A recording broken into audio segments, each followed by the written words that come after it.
Hey, what is going on, everybody? Welcome to Upkick MMA, episode 264. I am Brendan. UFC Fight Night Song versus Simone. We are going to cover the prelims here. If you're looking for the main card, that's in the last video. So this one's going to be Martin Buday versus Jake Collier. Let's see here. Cody Durden, Charles Johnson, Irina, Alekseeva versus Stephanie Egger, and the other two fights. So we're going to cover the prelims here, go over them round by round, break them down, see what happened, okay? So real quick, before we get started with that, if you like this kind of stuff, you like podcasts about MMA, you like fight breakdown, subscribe to the channel so the next video is coming out. I'd super appreciate it. Let's get it going. Okay, Martin Buday versus Jake Collier. Okay. Jake Collier's not a heavyweight. I know he's... I'm not going to be judgmental about, how he decides to live his life. It's one of those things where we know that he can fight at middleweight. We know he can fight at light heavyweight. Why has he just kind of let himself go?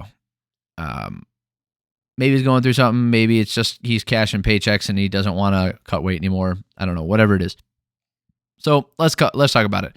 Collier with some heavy hands and the hard jab.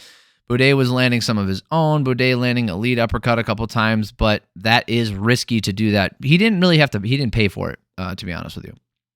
Collier landing some hard jabs and a right to the body. Collier on the back after Buday falls from a kick, ends the round laying down some ground and pound, 10-9. So this round, he outstruck him 45-27, did Collier. So you'd think, okay, he outstruck him. He didn't punch himself out. His cardio should be able to hold out. It's not what happened, man. Buday started to land the lead uppercut again. Collier looking tired and clinching in the second round.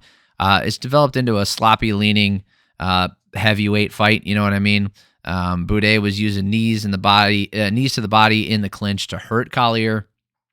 Buday was landing some really good knees in that round. I have it 19-19 going to the third. And honestly, unless Jake Collier did just kept the range and maybe popped a jab a ton, maybe he could do it. And that's what he was doing. So Buday was going to that uppercut like it was his whole game plan, and it was landing really well. I poke from Buday, giving the guys a break, but they only take a minute 30.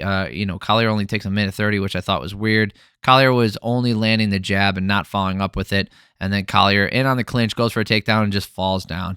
Buday takes that round 29-28, but neither guy could ever make it at the next level fighting the way they are right now.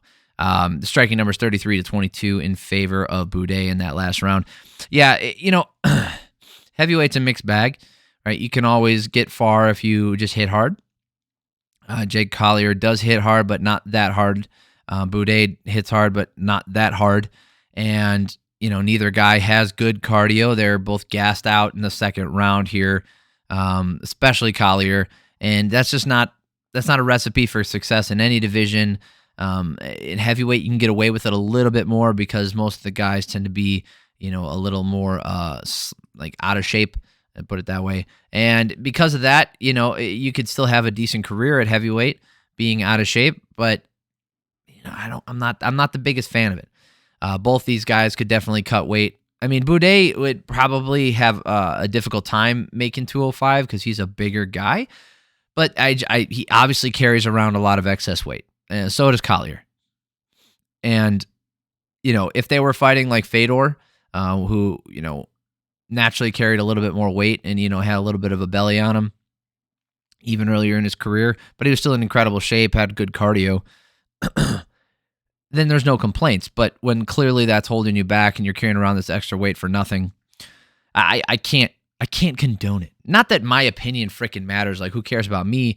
I'm just saying from a fan's point of view, a fan's perspective, it's not the most appeasing or appealing fighting style and physiques going in there. So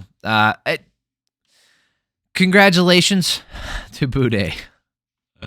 All right, Cody Durden versus Charles Johnson. By the way, if you're looking for any specific fight, the timestamps are down below.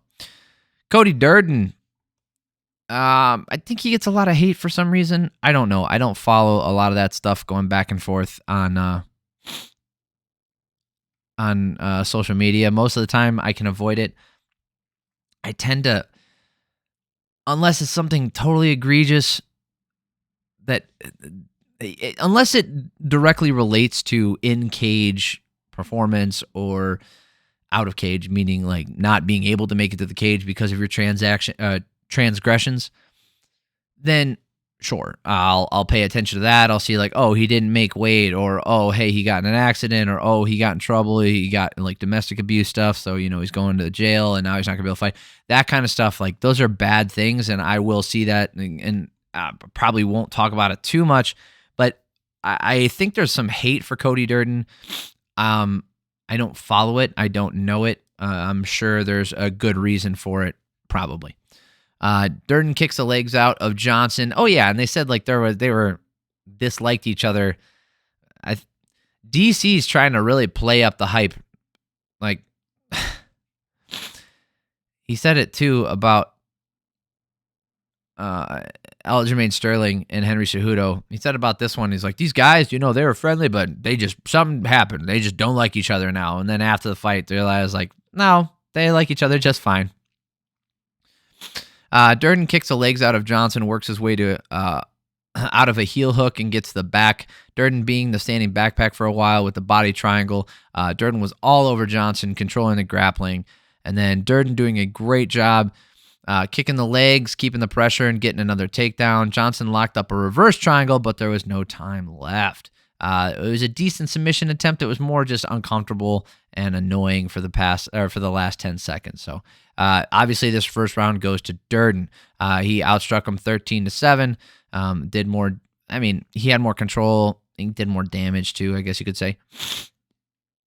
Durden gets the back immediately in the second one with a body lock takedown. Another takedown. Johnson stood up with Durden on his back again. Durden was looking a little tired with 1 minute left. They were trading jabs. Both guys were landing power shots with their straight hand. And then Johnson ending the round with decent strikes, but he spent the entire round defending. So I gave that second round to Durden as well. And then in the third round here, Johnson comes out strong, landing hard kicks to the body and some decent shots upstairs. Durden taking damage, but he lands a hard right hand of his own, making Johnson back up. Durden worked for a single and somehow got him down again. Holy shit, his cardio is nuts. Durden on the standing backpack yet again. And Cody was staying on the back is unreal. The damage should go to Johnson. The last round is moot, though. If you look at the striking numbers, 23-22 in favor of Johnson. So it's not like he outstruck him by a lot in either the second or the third round. And in this round, there was less control time for Durden. It was only 240 as opposed to 318. And I felt like Johnson did much more damage with some of his shots. So I gave the last round to Johnson, but all three judges had it. Durden winning every round. I could see that last round going to Durden as well. Maybe it was just my perspective. I thought that Johnson had done enough damage to lean it his way, but I mean that makes sense. Because if you look at the control time and the striking numbers, I might have missed that one. a little bit. Stephanie Egger versus Irina Alekseeva. Alekseeva was going with a ton of kicks. This was interesting. Egger landed a few kicks of her own and working on her jab. Egger landing the hard right hand, and Alekseeva just throwing a ton out there. She was just throwing a lot, spinning, doing a bunch of stuff, not landing anything. Well, she was landing a little bit, just not like she landed 18 shots, but she was throwing so much crap out there, just whatever stuck. And then Egger went for the takedown. Alekseeva rolled under, got the knee bar, and holy shit, that was pretty cool. I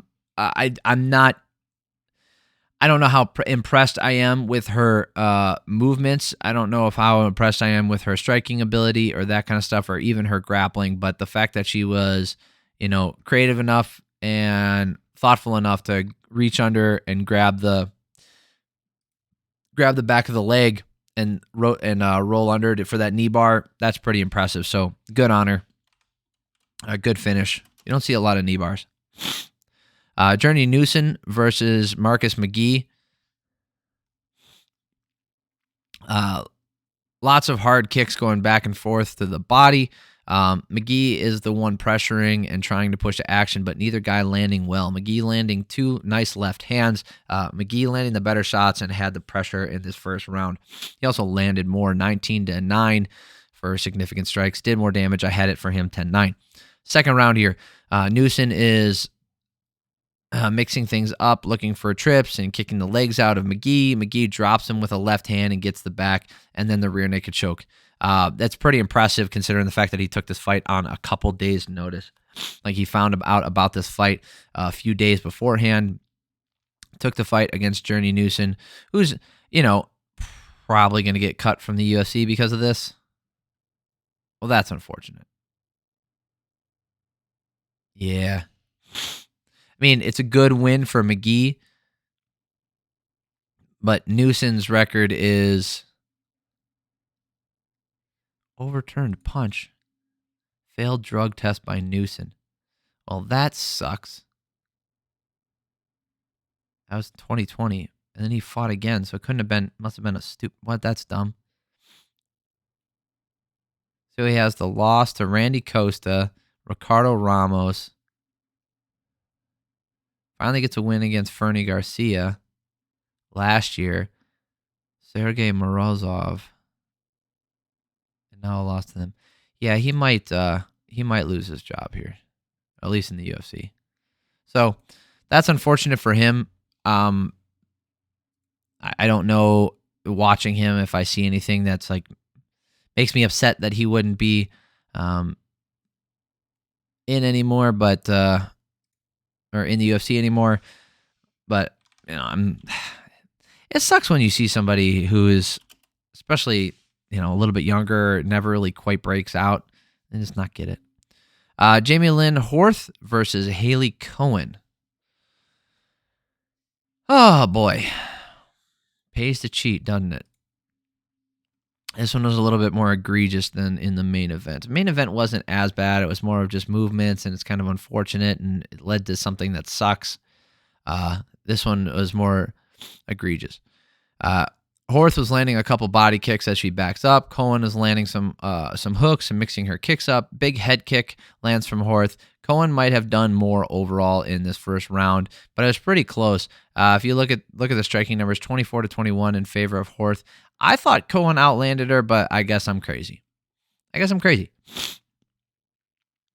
Second round here, Cowan catches a kick, gets it to the ground, but doesn't do much with it. Horth is landing the right hand because Cowan isn't moving the head well. Horth landed more damage in this round, even though Cowan had control. So 19-19. Then she outstruck her 28-23. She outstruck her again. Control time. There was 2 minutes of control time for Cowan, so maybe that's the round they gave her. We don't need to look into it. It's not that big of a deal. The last round is what really sucks. Last round, Horth grabs the fence to stop the takedown, and there's no warning and no positional change, no penalty, no nothing. So it's really unfortunate because the grappling was about 50-50, and then Cowan put Horth on the wall and finally worked her way. Was about to get a takedown, and then Horth grabbed the fence to stop it, and it really sucks. Horth was landing the right hand and a body kick, and then Horth, she should get this last round. She outstruck her again, 24-19. She, like I said, that fence grab, does it mean that she would have lost the fight? Probably not. Does it mean that she's she's a cheater and she's like doing this stuff on purpose all the time? Maybe, probably not. But this is something you got to keep your eye on. If a fighter is constantly cheating or constantly doing things that are breaking the rules, you gotta punish them, and you gotta let them know ahead of time. Like, you don't get warnings anymore, man. This is something that's a pattern with you.